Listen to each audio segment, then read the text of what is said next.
Hello sa inyong lahat. Sa video na to ay sasagutin ko naman ang comment ni Florence Borromeo. Sana makapunta ako dyan. Kaya lang ma'am, paano pumunta dyan? Hindi nadadaan dito sa Dubai Agency.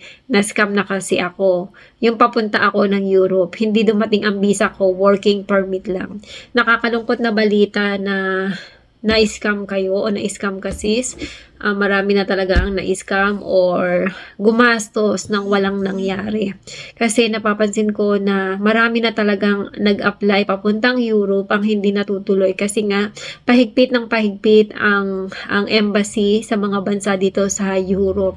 Dahil nagsimula ito sa Poland na ang mga kababayan natin ay nag-run away. Kaya yung mga embassy o yung mga employer sa mga papunta ng Europe ay talaga naging stricto sila. Kaya marami tayong mga kababayan ang nainis, nagalit, na stress, tapos na scam kasi yung iba naman ay sinasamantala na kunwari sila ay legit tapos wala naman pala silang ibibigay na trabaho o kaya wala naman silang working permit talaga. Hindi ko alam kung paanong pinagagawa nila. Hindi ko maintindihan kung meron ba o talagang nangwarta lamang sila. Kaya nakakalungkot na balita ang nabasa natin na si sister ay na-scam. Sana wag itong maging dahilan para sumuko. Kung talagang gusto nyo makapagtrabaho sa Europe, sumubok pa ulit kayo. Huwag kayong tumigil kasi hindi natin alam, baka sa susunod na apply nyo ay makaalis kayo. Kaya lang nakakalungkot dahil akala ko yung nire-refer ko dati ay okay, kaya lang tulad nga nung yung previous na video ko ay wala pa silang napapaalis. Tapos stress na yung mga nag-apply, lalo na yung mga nag-apply ng Poland. May mga nag-apply sa kanila na may working permit na pero hindi pa pala nasesend sa Pilipinas, inaantay pa nila. Tapos hindi naman nila alam kung kailan ipapadala. Alam mo yung gusto na nilang umalis pero hindi sila makaalis kasi nga hindi pa nila naaasikaso yung mga dapat asikasuhin, hindi pa na yung kung may working permit na, hindi pa sila nakakapag-report sa agency sa Pilipinas. Ayan. Tapos yung sa Italy ay magulo pa rin. Wala pa talagang linaw. Kaya pasensya na kayo kasi hindi ko alam kung sinong agency or sinong agent ang i-refer ko sa inyo para kayo ay matulungan. Kung kayo ay nasa ibang bansa, nasa Asia, pwede naman kayong mag-apply as a tourist visa papunta ng Europe. Yun ang pinakamabilis na way. At sigurado na makakaalis kayo papunta ng Europe. Kaya lang, medyo may disadvantage kung ang trabaho mo ay sa bahay kasi may mga requirements na kailangan kuhain doon sa inyong employer. Medyo mahirap ata yun na halimbawa kukuha ka ng kontrata, may mga documents na magre-request ka ng iyong, siyempre magbabaka ang magiging ano mo kasi kunwari magbabakasyon ka dito sa Europe. Paano ka kaya makakapagsabi sa amo mo na ikaw ay magbabakasyon dito sa Europe? Mas maganda sana kung ang trabaho nyo ay sa factory. Kasi yung nakausap ko na naandito na sa Spain ay galing siya ng, pag hindi Abu Dhabi ay Dubai. Magkaibigan sila, nag-apply sila ng papunta ng Spain. Nagbabakasyon naman na talaga sila sa iba't ibang bansa. At nitong nakaraang taon ay nung last year ay nag-apply nga sila papunta ng Spain. Yung isa ay na-approve pero yung isa ay na-refuse. Kaya naiwan yung isang kababayan natin sa Dubai. Tapos, nag-apply siya ng papunta ng Netherlands. Doon sa Netherlands siya na-approve. Ayun, nandito na silang magkaibigan sa Espanya. Tapos, pwede nyo pang isang gawin na sigurado na pwede ay kung mag-a-apply kayo ng student visa sa any Europe country dahil mag-aaral naman kayo doon. Kaya lang, wala akong masyadong alam na details about sa pag-a-apply ng student visa. Dati meron nire-refer si madam, kaya lang hindi ko masyado napagtuunan ng pansin kasi mahal din kasi ang gastos. Pag-apply din kasi ng student visa ay mahal. Meron ako nababasa sa Facebook na merong student visa papunta ng Spain, kaya lang hindi ko rin alam kung legit ba talaga. Meron akong kaibigan na nag-comment doon, parang kilala niya yung paalis na yung nagkaroon na ng visa.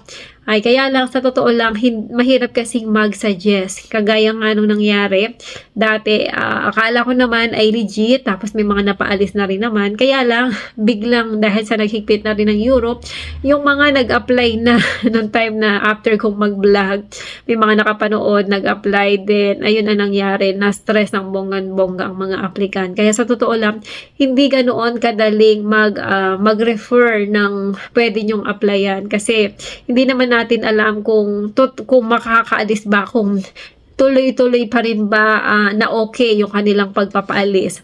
Kasi yun nga, panapanahon din kasi yan.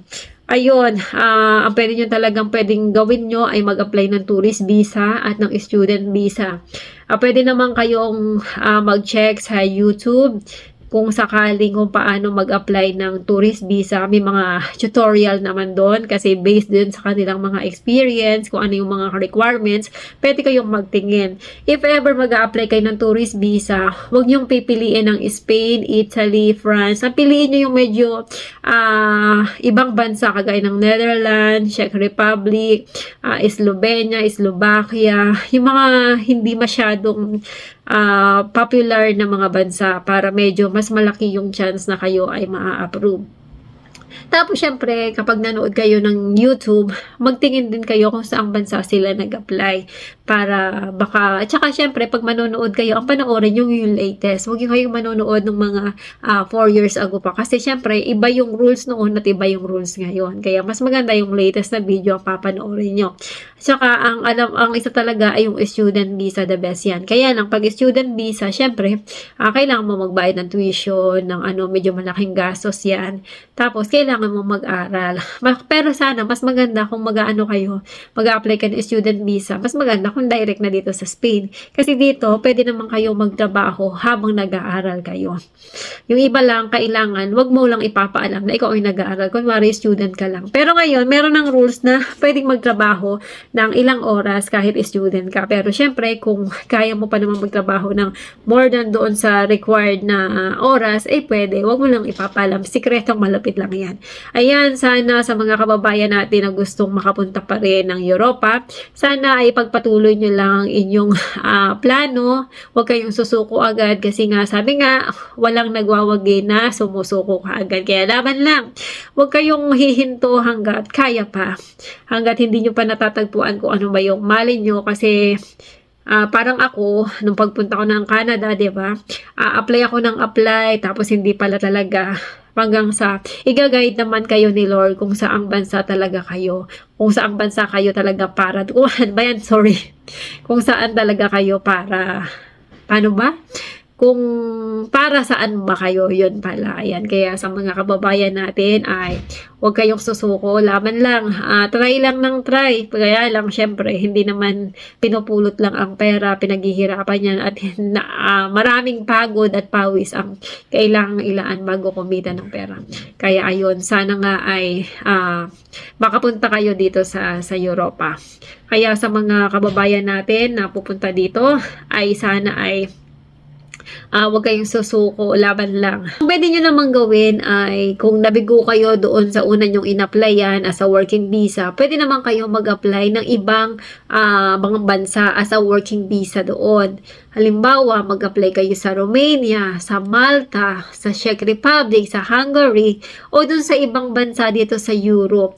Pero syempre, lipat na kayo ng agency. Huwag na dun sa agency na in-applyan nyo.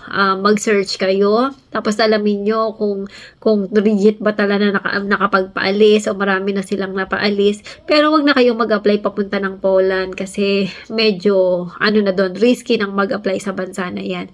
Ayan, sana sa mga kababayan natin ay naway makarating kayo dito sa Europe at magkita-kita tayo dito kung talagang Spain ang gusto nyong puntahan. Maraming salamat sa inyong patuloy na support. At sana ay makarating kayo dito sa Europe ngayong 2025. Maraming salamat.